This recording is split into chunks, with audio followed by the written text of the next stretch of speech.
Praise the Lord. परमेश्वर के नाम की महिमा हो। आज हम परमेश्वर के वचन से जानेंगे कि परमेश्वर की दृष्टि में व्यभिचार क्या है और व्यभिचार के पाप से कैसे दूर रहना है।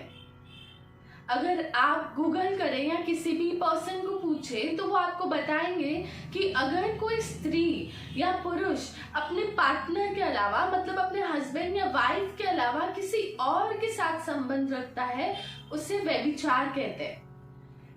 पर परमेश्वर का वचन मत्ती की किताब 5:27-28 में हमारे प्रभु यीशु मसीह कहते हैं, तुम सुन चुके हो कि कहा गया था व्यभिचार न करना, परंतु मैं तुमसे यह कहता हूं कि जो कोई किसी स्त्री पर कुदृष्टि डाले वह अपने मन में उससे व्यभिचार कर चुका। परमेश्वर कहते हैं कि अगर कोई मनुष्य किसी स्त्री या पुरुष पर बुरी निगाह से भी देखता है तो वह अपने मन में व्यभिचार कर चुका। और अगर कोई अपने मोबाइल में भी ऐसी चीजें देखता है और अपने मन में उसे एंटरटेन करता है, वह भी व्यभिचार गिना जाता है। और परमेश्वर इस व्यभिचार के पाप से बहुत ज्यादा घृणा करते हैं और वो हमें इससे दूर रहने के लिए कहते हैं। अगर आज के टाइम में आप देखें कि व्यभिचार का जो पाप है आपको हर जगह, हर एक एज ग्रुप में आपको देखने को मिलेगा। छोटे बच्चों से लेकर बड़े बुजुर्गों तक ये व्यभिचार का पाप पाया जाता है। हर एक सेक्टर, हर एक क्षेत्र में आपको ये पाप देखने को मिलेगा, चाहे वो ऑफिस हो, कंपनी हो, इवन एजुकेशन सेक्टर। कई बार वहां पे व्यभिचार की बातें की जाती है और बच्चे जो है दिन भर वही बातें करते हैं और वो अपनी पूरी लाइफ कंफ्यूज होते हैं, अपने करियर में कंफ्यूज होते हैं, अपने स्टडीज में कंफ्यूज होते हैं और वो अपने गोल तक पहुंच नहीं पाते, उसे अचीव नहीं कर पाते। इसलिए इस व्यभिचार के पाप से हमें दूर रहना चाहिए। इसलिए परमेश्वर कहते हैं कि जब बच्चे छोटे ही हैं तो उन्हें परमेश्वर के वचन की शिक्षा दो ताकि वो परमेश्वर के भय में बढ़े। और जब वो परमेश्वर के भय में बढ़ेंगे तो वो इस पाप से दूर रहेंगे और जो विजन, जो योजनाएं परमेश्वर ने उनके लिए रखी है उसे वो अचीव कर पाएंगे और सक्सेसफुल होंगे। अब परमेश्वर का कलाम हमें क्या सिखाता है कि हमें इस पाप से कैसे दूर रहना चाहिए। हम गिनती की किताब 15:38 पढ़ेंगे।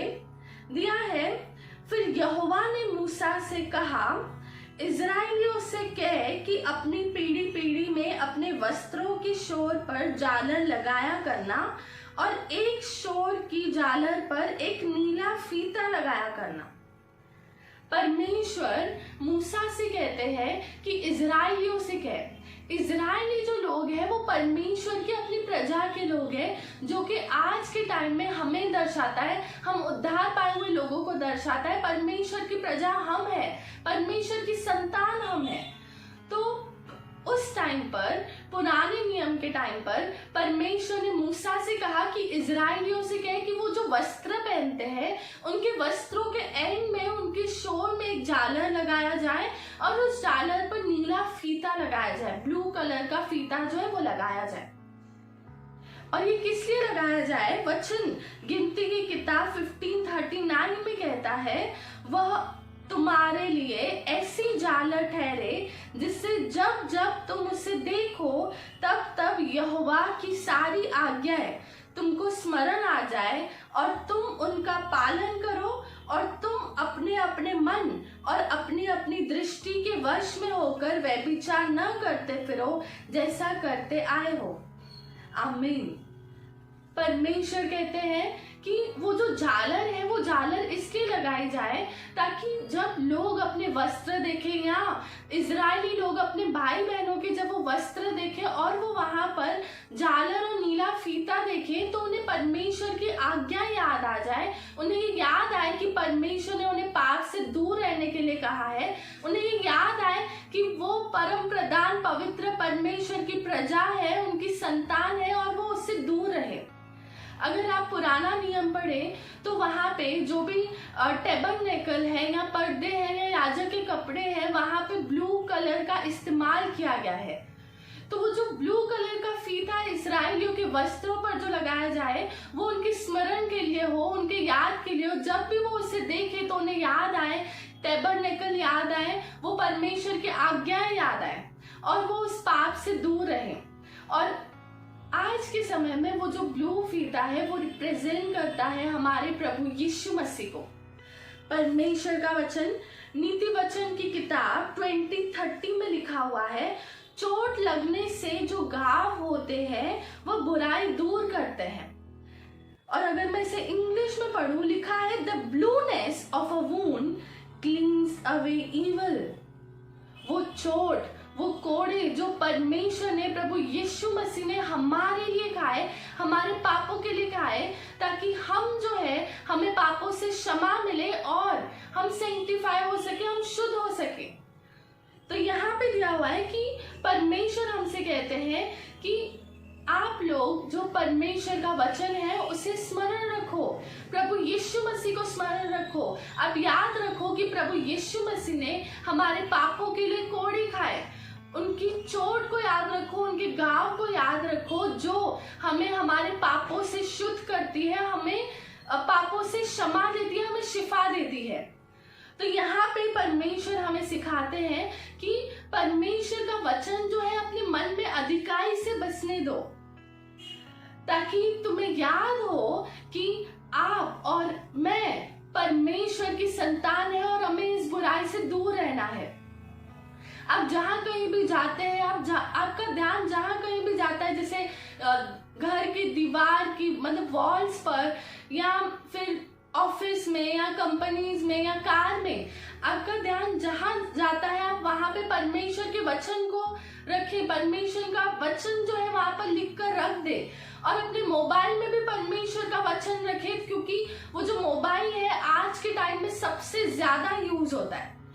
तो आप जब भी अपने मोबाइल को ओपन करेंगे, या वो किताब जो आप पढ़ते हैं, या वो चीजें जो आप करते हैं, या जहां जहां आप जाते हैं वहां परमेश्वर के वचन को रखेंगे, तो आपको याद आएगा उस वचन को देखकर कि आप परम प्रधान परमेश्वर की संतान है और आपको इस बुराई से दूर रहना है। परमेश्वर का वचन गिनती की किताब 15:40 में दिया हुआ है, परंतु तुम यहोवा की सब आज्ञाओं को स्मरण करके उनका पालन करो और अपने परमेश्वर के लिए पवित्र बनो। परमेश्वर कहते हैं कि तुम जब भी उस झालर को, उस नीले फीते को, मतलब जब परमेश्वर के वचन को आप लोग देखो, तुम्हें याद आए कि प्रभु यीशु मसीह ने हमारे लिए कोड़े खाए ताकि हम शुद्ध हो सके, हमें पापों से क्षमा मिल सके। तो तुम उस वचन का पालन करो और पवित्र बनो। परमेश्वर कहते हैं कि तुम पवित्र बनो जैसे कि तुम्हारा पिता जो स्वर्ग में है वो पवित्र है। और परमेश्वर का वचन दूसरा तिमुथी की किताब 2:22 में लिखा हुआ है, जवानी की अभिलाषाओं से भाग। परमेश्वर कहते हैं कि इन पाप से, इस व्यभिचार से हमें भागना है, जवानी की अभिलाषाओं से भागना है, उससे लड़ना नहीं है। आप ऐसा नहीं कर सकते कि अपने मोबाइल में आप ऐसी चीजें रखें जिसमें आप व्यभिचार में गिर सकते हैं आसानी से, और आप बोलें कि मैं जो है वो चीजें नहीं देखूंगा। या आपके व्हाट्सएप पर ऐसे ग्रुप हो जहां पर ये व्यभिचार की बातें होती हो, वहां पे व्यभिचार के जो पोस्ट है वो शेयर होते हो, और आप कहें कि मैं उस ग्रुप में रहूंगा पर मैं उस ग्रुप के मैसेजेस को पढ़ूंगा नहीं। ऐसा पॉसिबल नहीं हो सकता है। परमेश्वर का वचन ये भी कहता है कि जो शुद्ध मन से प्रभु का नाम लेते हैं उनके साथ धर्म और विश्वास और प्रेम और मिलाप का पीछा कर। मतलब परमेश्वर हमारी फेलोशिप के बारे में बोलते हैं, क्योंकि वचन कहता है 1 कुरिन्थियों 15:33 में, धोखा न खाना बुरी संगति अच्छे चरित्र को बिगाड़ देती है। आप चाहे कितने भी शुद्ध हो, आप चाहे कितने भी क्लीन हो, चाहे आपने अब तक कोई भी व्यभिचार की बात नहीं देखी हो, या आप उसमें नहीं फंसे हो, या उसमें नहीं पड़े हो, पर अगर आपकी संगति, आपकी फ्रेंडशिप, आपकी फेलोशिप उनके साथ है जिनके बॉयफ्रेंड या गर्लफ्रेंड है, या जो व्यभिचार की बातें देखते हैं, सुनते हैं, व्यभिचार की बातें करते हैं। ऐसा पॉसिबल नहीं हो सकता कि आपकी संगति ऐसे लोगों के साथ है। और जब टेम्पटेशन आए और अगर आप वचन में बने हुए नहीं है, वचन में आप पक्के नहीं है और आप उस व्यभिचार में, उस पाप में ना गिरे, इसलिए अपनी फेलोशिप को, अपनी फ्रेंडशिप को ठीक करें, वाइजली अपने फ्रेंड्स को चूज करें। परमेश्वर कहते हैं कि उनकी संगति करो जो शुद्ध मन से प्रभु का नाम लेते हैं, उनके साथ धर्म और विश्वास और प्रेम और मेल मिलाप का पीछा करो। परमेश्वर हमें उन लोगों के साथ संगति करने के लिए बोलते हैं जो परमेश्वर को खोजते हैं, जो परमेश्वर के वचन पर चलते हैं, उसका पालन करते हैं। क्योंकि वचन कहता है, नीति वचन की किताब 28:5 में, evil doers do not understand what is right, but those who seek the Lord understand it fully। जो पाप करते हैं, जो पाप में पड़े हुए होते हैं, उन्हें समझ नहीं आता है कि क्या सही है। उन्हें लगता है कि वो जो कुछ भी करते हैं वो सब कुछ सही है, पर परमेश्वर का वचन कहता है, evil doers do not understand what is right, but those who seek the Lord understand it fully। जो परमेश्वर को खोजते हैं, जो परमेश्वर में बने रहते हैं, उन्हें परमेश्वर की राज्य की समझ होती है और उन्हें समझ आता है कि क्या सही है, क्या गलत है, और वो अपने लाइफ में हर एक स्टेप को जो है वो परमेश्वर के वचन के अकॉर्डिंग लेते हैं और वो हर स्टेप में सक्सेसफुल होते हैं। और वो गोल, वो जो परमेश्वर ने उनके लिए योजनाएं बना के रखी होती है, या जो विजन परमेश्वर ने उनके लिए बना के रखा होता है, वो उसको आसानी से अचीव कर पाते हैं। अगर आप देखें यूथ को, आजकल जो यूथ है वो बहुत ही ज्यादा कंफ्यूज है, चाहे वो स्टडीज में हो या फिर करियर में, वो बहुत ज्यादा कंफ्यूज है और वो अपनी लाइफ को वेस्ट करते हैं। आज कितने सारे बच्चे ऐसे हैं जो कि 12th तक जो है बहुत ही अच्छी परसेंटेज लाया करती थे, पर वो जैसे ही डिग्री कॉलेज में गए, वो ऐसी फ्रेंडशिप में, ऐसी फेलोशिप में आए और वो व्यभिचार के पाप में गिर गए। और जो पर्सन 98-99 परसेंटेज लाया करता था, वो अचानक से फेल होने लगा, उसे केटी लगने लगी, वो उस मार्ग से भटक गया जो परमेश्वर ने उसके लिए रखा था। इसलिए परमेश्वर कहते हैं कि उनकी संगति करो जो परमेश्वर को खोजते हैं, क्योंकि वो बहुत ज्यादा सॉर्टेड होते हैं। उन्हें परमेश्वर के राज्य की अंडरस्टैंडिंग दी होती है, उन्हें परमेश्वर के राज्य की समझ दी होती है और वो अपनी लाइफ में अपने गोल्स को अचीव कर पाते हैं। तो इसलिए 3 बातें जो हमें करनी है इस पाप से दूर रहने के लिए। सबसे पहली बात, हमारा जहां कहीं भी ध्यान जाता है वहां पर हमें परमेश्वर का वचन रखना है। परमेश्वर के वचन को अपने मन में अधिकाई से बसने देना है। हमें हर दिन परमेश्वर का वचन सुनना है, हर दिन परमेश्वर का वचन पढ़ना है, परमेश्वर से वो बुद्धि मांगनी है परमेश्वर के वचन को समझने के लिए, ताकि परमेश्वर का वचन जो है हमारे मन में अधिकाई से बसने पाए और हम चौकसी करें परमेश्वर के वचन के अनुसार चलने की, परमेश्वर के वचन को पालन करने की, और हम इस बुराई से दूर रहने पाए। दूसरी बात, हमें मोबाइल को क्लीन रखना है।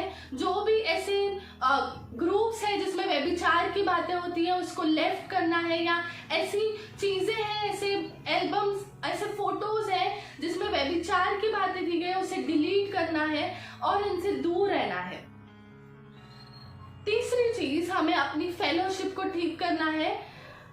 जितने भी जो आपकी फ्रेंडशिप है जो व्यभिचार में पड़े हुए हैं, उनसे आपको दूर रहना है, उनसे संगति नहीं करनी है, उन लोगों के साथ संगति करनी है जो परमेश्वर की खोज करते हैं। आमीन। परमेश्वर आपको इस वचन के द्वारा बहुत आशीष दे। God bless you all.